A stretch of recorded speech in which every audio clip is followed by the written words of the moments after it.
we are such a country that puts power in titles and names, forgetting that they work for us.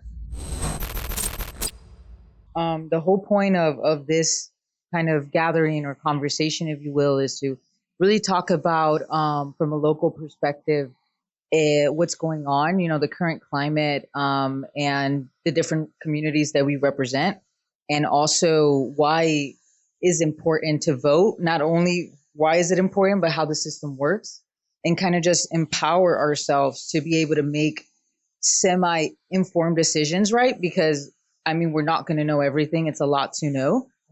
So if this can help even a tiny bit to feel more prepared, then we've done our job with this specific series. So that's what we're doing here. And for our very first educator and extremely talented person, Briona Jenkins, aka Bree, is that okay? Yeah. Thank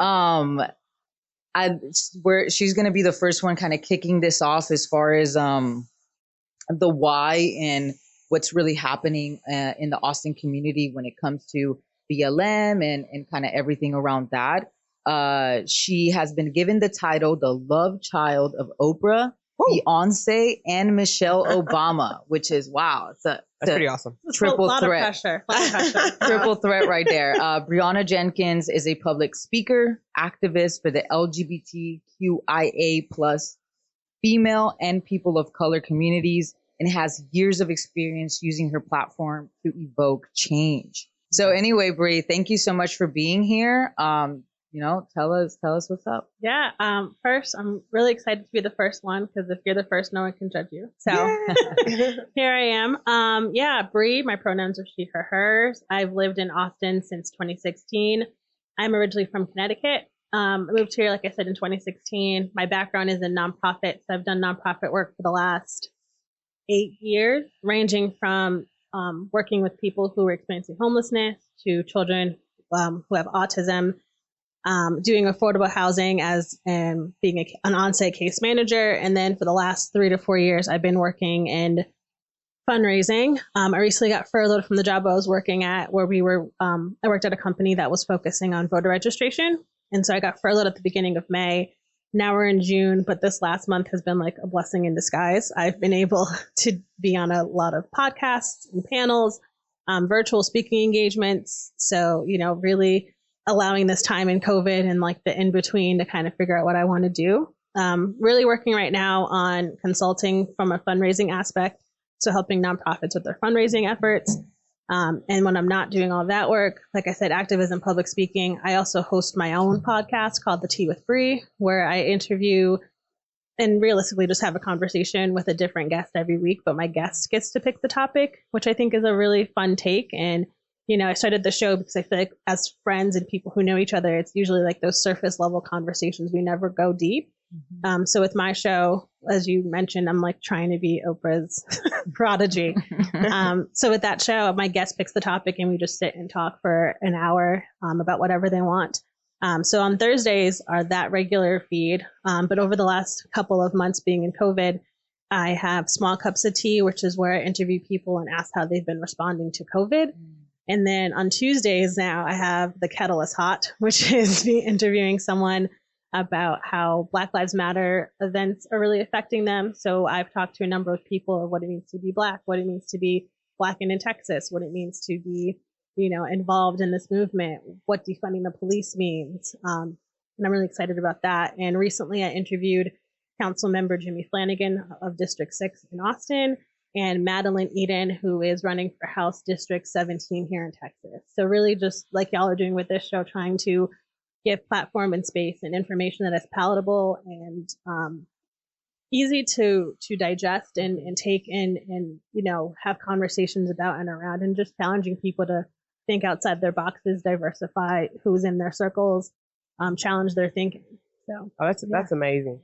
I love the kettle and the branding, the baby, branding. And like you tied it in with COVID and then the BLM and the stuff that's going on right now. That's amazing. So it's been so important. And also, like I forgot, I also have sat on 4 boards since living here in Austin, which has been really fun and just I feel like you know, in my experience and things I've gone through, I lost my mom when I was 15. And so I am really big about community. Like I think about all the people who rallied around me after my mom died and how I really wanted to sort of pay that forward. So that's why I went into nonprofit work. And so I've sat on the boards of Keep Austin Fed, which is a food rescue organization, Austin Black Pride, which creates Black events and contents for Black people here in Austin. I'm the co-director of New Leaders Council, which is a millennial leadership training program that teaches you how to do public speaking, fundraising, talks about politics. And now I just joined the board of Lone Star Victim Advocacy Project, and they do a lot of work around helping domestic assault survivors, domestic abuse survivors, particularly immigrant women. So yeah, I just joined. You know, you're blowing me away now. I can see your face. Oh my, I love that. The work, it just speaks for itself when you commit yourself to community like that and you put out the services. It's like, it speaks volumes. So I'm really happy.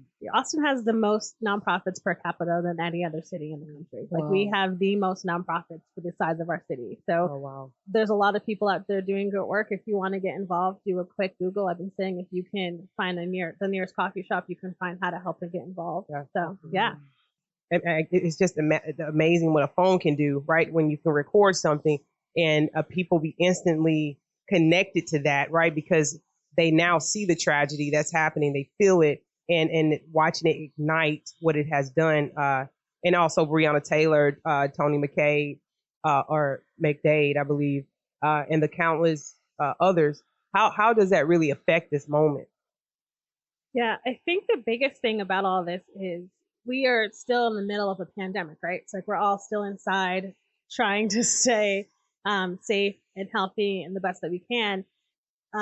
But I think what's really been at the helm of this, I've been calling it like the Black Lives Matter rejuvenation, is the fact that we are all home. We are now literally subject to the 24-hour news cycle. And I think for the first time ever, people who are not Black, so white and non-Black POCs, really felt the humanity of like how often Black people are killed for no reason in the country. Like the fact that George Floyd was murdered over, was it $20 or a counterfeit check or whatever it was, like just the complete disregard for Black people in this country. And, you know, the people who said, I mean, I haven't watched it as a Black person. I don't need to be reminded that we are murdered constantly. And that's a whole different tangent I can go on the perverse nature of having to watch Black people get killed in order for people to get it. That's a whole different tangent. But for me, hearing a lot of, you know, people who are parents saying, you know, him calling out for his mother really struck a chord with them. Like the how human is that to want your parent when you're going through so much pain? And, you know, even if you just look at it as a whole, like Breonna Taylor's murderers are still out there, and she was killed in her own home because they had a no-knock warrant, which now there's Breonna's law that doesn't allow for no-knock warrants, which is another whole different tangent. But that too of like, she was in her home doing nothing wrong. They had the wrong address, they went to the wrong apartment, and she is dead. And still how much, you know, people still try to look into her past. And George Floyd's too, like, well, what did they do in the future? You never see that happen with white people.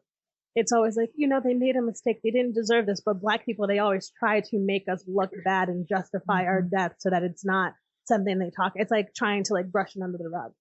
And it's crazy how they could do that, right? Yeah. Like how just they can brainwash you into believing or feeling a certain way. Oh, it was horrible. And not only that, you know, it's just the lack of wanting or taking accountability.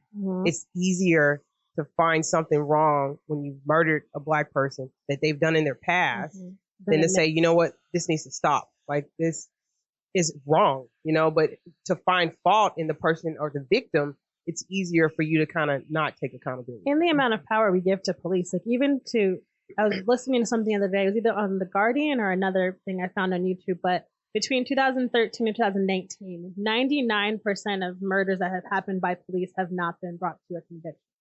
So only 1% of the murders that have happened between 2013 and 2019, the police who have done those are either they stepped down, they were allowed to retire, they were allowed at all these things and were never brought to justice. But not the accountability. But not the accountability. I mean, even if you look at Breonna, like the Breonna's law now exists, but the people who killed her are still walking around like nothing happened, right? Like they still have their job. They've not been brought to justice.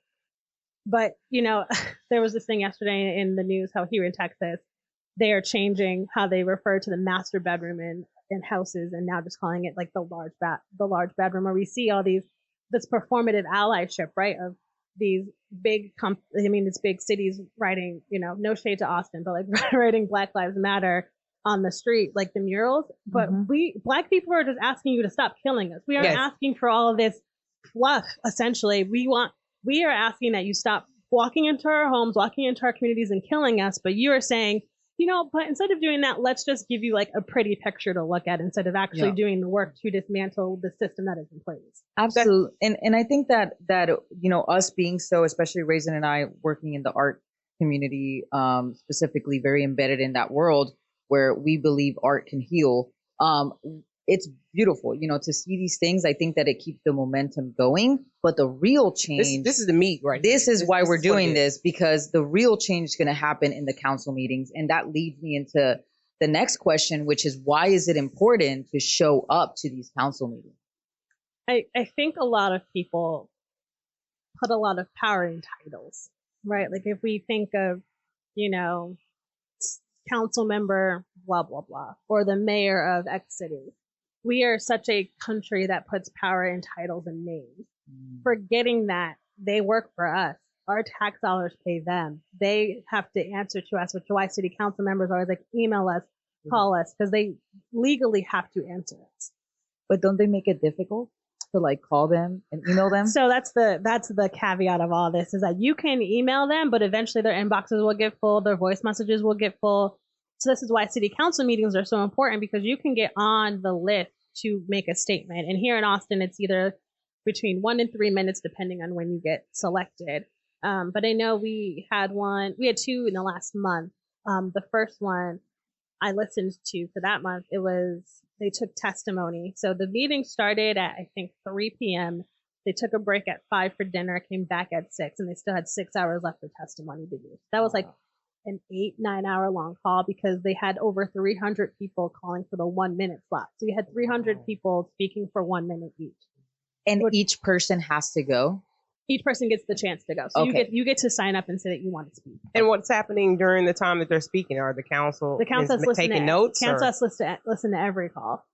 And so that's the call that the first meeting that they were having was in conjunction with the grant 7, I think it's grant 7, that gives money to this piece of the Austin PD, that their whole job, it paid for 3 positions. It was almost a $500,000 grant. Wow. And the money that grant covers is 3 jobs for people to return stolen cars to their owners. What? The grant number 7. So what do you do to get the opportunity to speak? I mean, where can you guide us to You can go to austintexas.gov, and they have like a whole thing. Like they'll tell you when city council meetings are. You'll get to know when the next one is. I think they're on recess till August right now. And in August, they're coming back to the next meeting is about another budget for the city. So yeah, austintexas.gov. They'll have all the listings. They have all the archived meetings in there too, if anyone wants to go back and listen to those. But I mean, for me, it's been the last about 2 years getting really involved in Austin politics, period. I had a friend who ran for council, and, really delving in. I was talking to Kris before this. Like, we were raised in a time where it was like, you don't talk about politics, you don't talk about religion.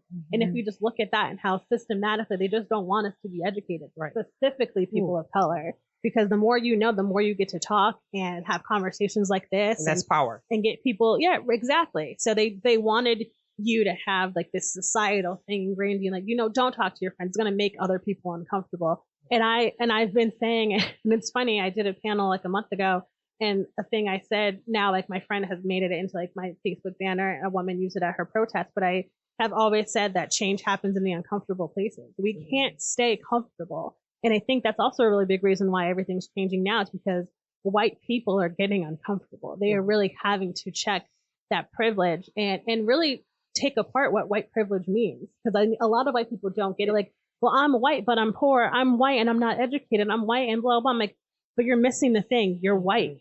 And that gives you levels so above. much. And I was saying this to on the panel I was on the other day, like, white privilege is never having to consider the color of your skin no matter where you go. It's like, if I and a white person walk in, 9 times out of 10, they're going to listen to the white person before they even think about listening to me.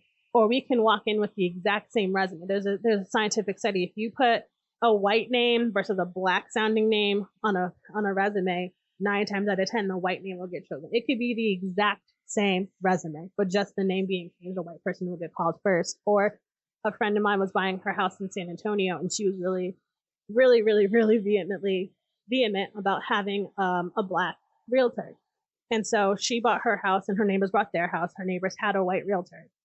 And she said she paid about 30 to 40 grand less than her neighbor. Her house is a little bit bigger, but her black realtor was like, this is not a good deal. This is what you can do, blah, blah, blah. But the white realtor for her neighbor was like, just sign it. Didn't do any negotiations, and just how much, like, even buying property as a black person. Maybe we could talk about redlining, how racism really affects all that stuff like this. There's just so many things that are baked in. So when we talk about Black Lives Matter, I guess we're talking about, the murder of Black people by the police, but also, like, now it's this conversation about systematically changing everything that's happening.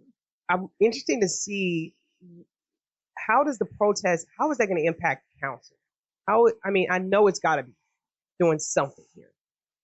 Yeah, we just had a vote where they unanimously voted for a budget cut for something else that was affecting the police. So people calling in and giving testimony does matter. Okay. And like I said, all these people work for us. So, I live in Kathy Tovo's district, which is a whole different conversation. I'm very anti-Tovo. But she can't run again. Like, she's done all the terms she can get. So, for example, Jimmy Flanagan is up for re-election.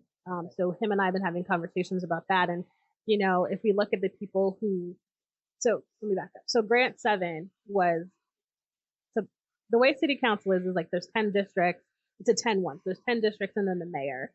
So the mayor is like sometimes the defining vote. So, or the 11th person. Correct.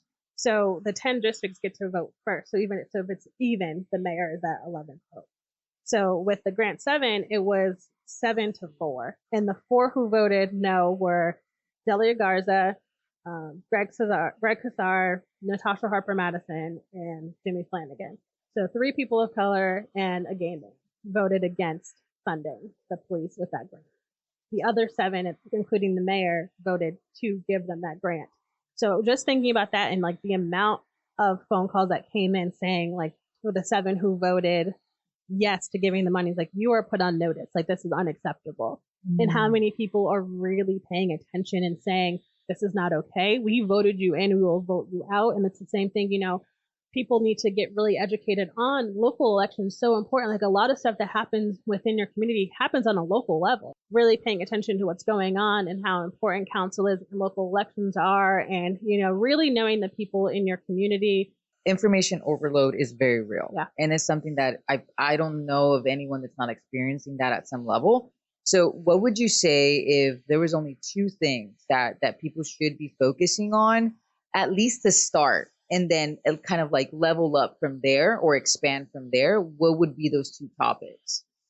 Getting involved. Getting involved can look like just talking to your neighbors, listening in just on city council calls, making sure you're registered to vote, because there's a lot of voter suppression that still is happening from locations changing. Make sure you're paying attention to that.